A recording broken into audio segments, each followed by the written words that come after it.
Max Olson, theathletic.com, with us Thursdays in the 4 o'clock hour, joins us with all three, Craig and Paul. I'm David Smoak, and Max has a story pinned at the top of his Twitter feed who interviewed a Power 5 program, a signal stealer, about the art of the steal and how to avoid getting got.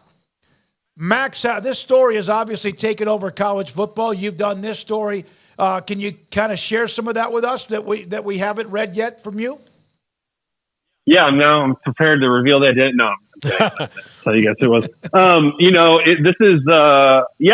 was able to talk to somebody who it was a little bit serendipitous. It's somebody I already knew in the business, but did not know they were a signal stealer. And I gave him a call and we got to talking about kind of how it works. Honestly, I think just partly because this has just dominated the Michigan mess has really kind of dominated the conversation in college football for the last week. And as someone who barely even understands how offensive signals even work, I think it was just if you ever watch it in a game, it's like very confusing to just the layman, even to somebody who covers college football. I wanted to kind of understand what not only how does signal stealing work, but then from somebody who actually does it and is actually good at it, can you do it just on TV copy and just on coach copy? Or do you actually, need to take some of these steps? And I think it was a very interesting insight in a lot of ways into how it works.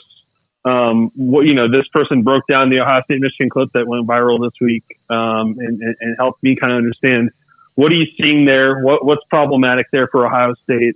I think ultimately, and I talked to other signal stealers since. I think it's a very challenging role, and it takes a lot of time and labor to figure out. You got to watch a lot of tape to find the patterns and find, try to kind of figure out what the signals are. And you may spend all that time on that work, and then they've changed the signals for the next game, right? So it's a tricky job, and certainly this person felt like, Michigan, if it's true, what they've been alleged to do, they thought that they called that next level shit. They thought that was definitely wrong and they should be punished for it. But they also pointed out there's some responsibility on the Big Ten teams they play to change their stuff every week.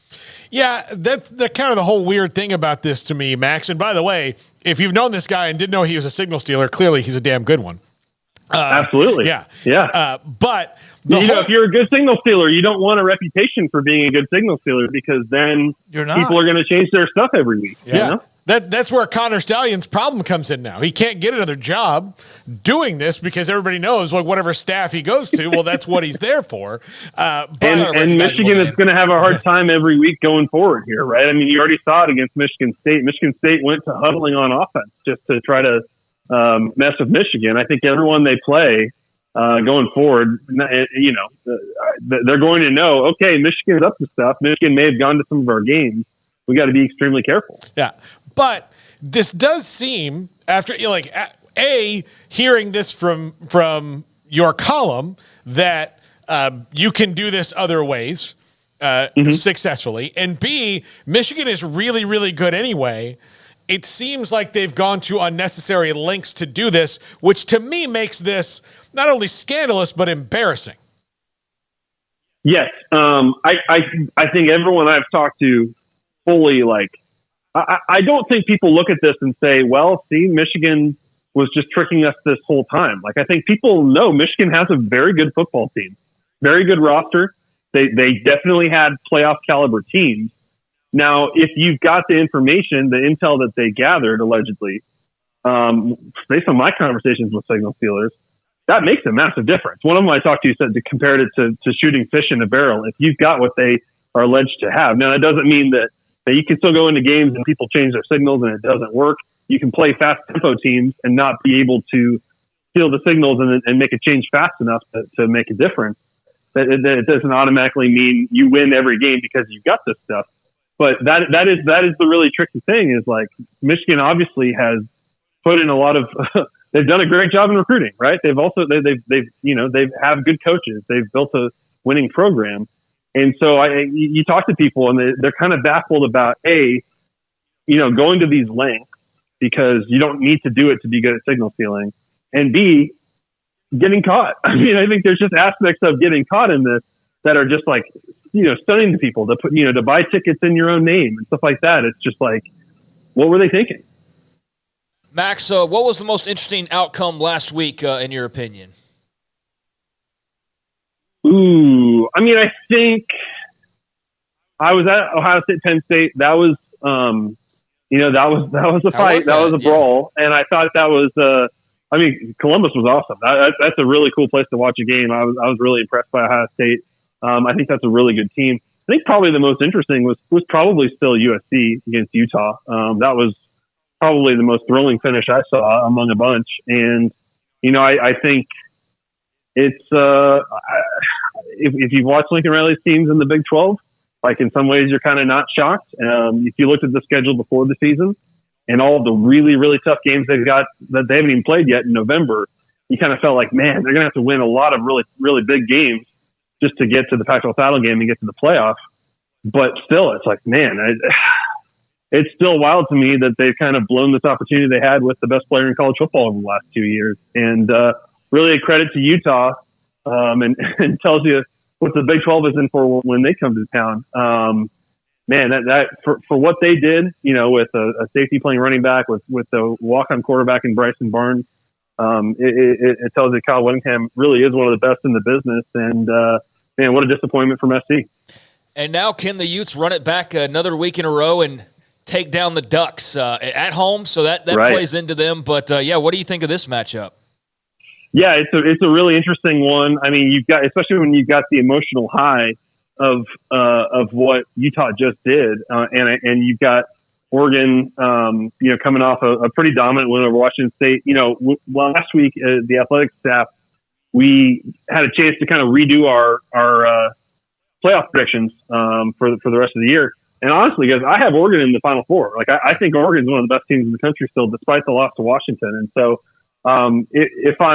I may be dead wrong about that with how good these games are going to be in that conference race, but I would think this is a big statement game for Oregon to prove that they are still one of the best teams in the country, even though they came up short in Seattle. And I like Oregon, but man, this Utah team is just so tough, so pesky.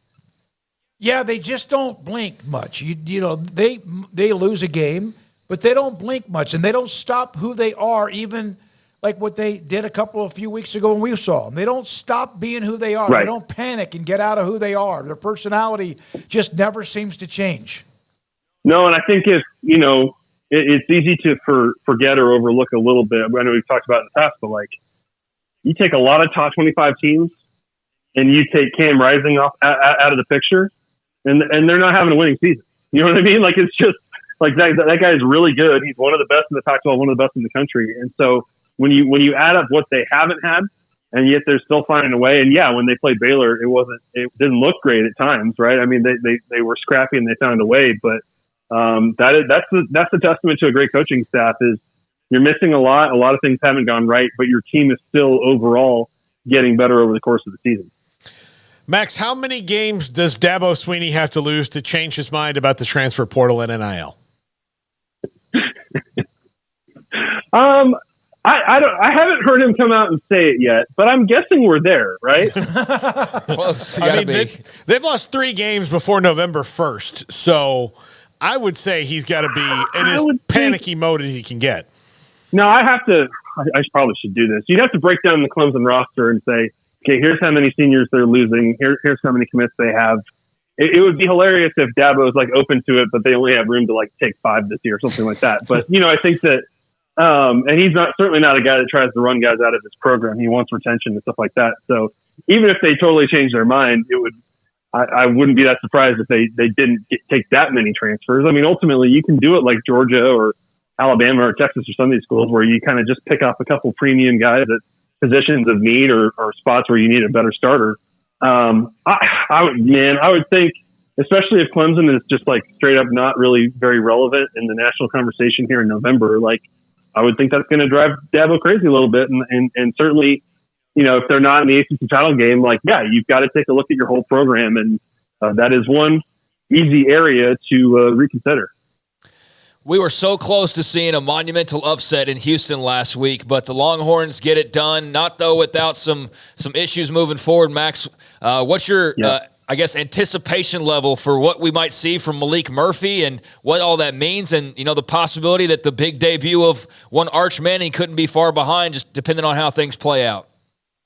Yeah, that was really wild. I think probably previous Texas teams probably would have found a way to lose that Houston game. So I guess you give them some credit for that. But I think this moment for Texas quarterback situation, I think media and fans and everybody kind of wants to treat this stuff like it's just a very easy, like linear, like succession plan of like, Quinn Ewers is going to have a great year in 23.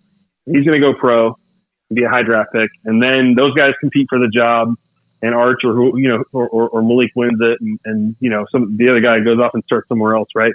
And that's just not how the sport goes. I mean, this injury for Quinn Ewers, like, does that mean he comes back next year? Like, I think that maybe erases that possibility. You don't know for sure how it's going to affect his draft stock. I think Malik Murphy is very talented. I think Steve Sarkisian knows how to drop a plan around him. They'll probably keep it a little bit more simple. They've got some really good running backs that they can lean on. But certainly if he plays well, that's going to affect the succession plan. If he doesn't play well and it's time for Arch Manning, that's going to affect things. And ultimately, you got to make a decision. If this team were to go on a run with one of their backup quarterbacks, like, you guys kind of saw it in the Big 12 title game a couple years ago. Like, who do you play in the conference title game then? You know what I mean? Like, it's a tough decision if they get on a run here with one of these guys, and Quinn Ewers is back just in time for December. So, how Sark handles this and how those guys play, it doesn't just affect can they win the Big 12 title. It's going to affect like who's playing for them next year. Max, if you don't mind, one more question on the Big 12. There was this Oklahoma, Texas probably meet again. I don't see that separation like we did right after they played. With what UCF took Oklahoma to the wire, what Houston and Texas, and now UT with Ewers, even though they might be fine. K-State seems to have turned the corner, and they're kind of battering people. Iowa State, I think we ran out of time. It's kind of like a Zoom call. Yeah. Yeah. That's fine. I know. Well, if he answers, we'll get him back on. If not, all right. Max, do you feel like there's as much of a gap as there appeared to be with Texas and OU, maybe on a collision course in December, with what has happened to them, or where they are, and what other teams are starting to do to turn the corner? I'm so sorry, I lost you there. What's the question? With Texas and OU after they played, there was a common thought. Okay, they're going to play again. But we've seen a little bit of weaknesses, now injuries, and Kansas State seems to kind of have their thing together. Oklahoma State's on this run. Heck, Iowa State's on a pretty good run. Do you feel like that gap between Texas, OU, and everybody else is shortened and narrowed quite a bit?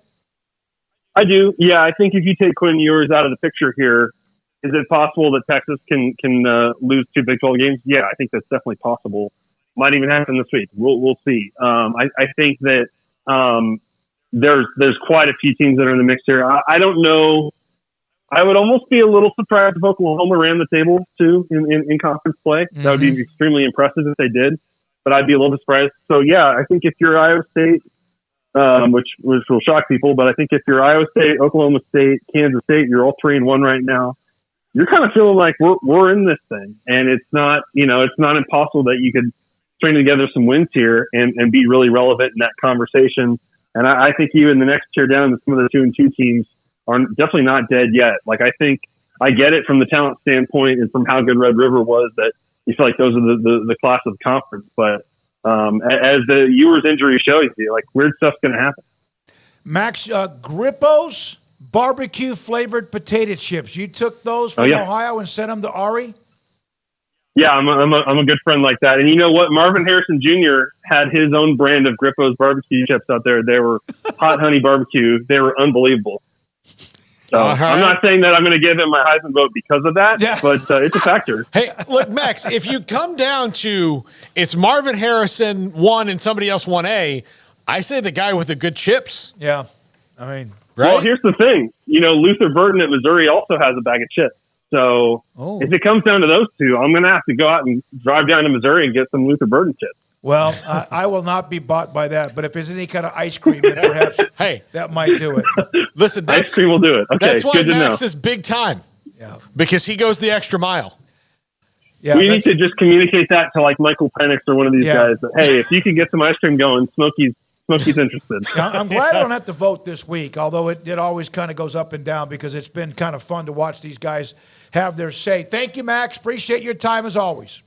Hey, thanks, guys. Max Olson, theathletic.com, with us on 365 Sports. Now, when we come back,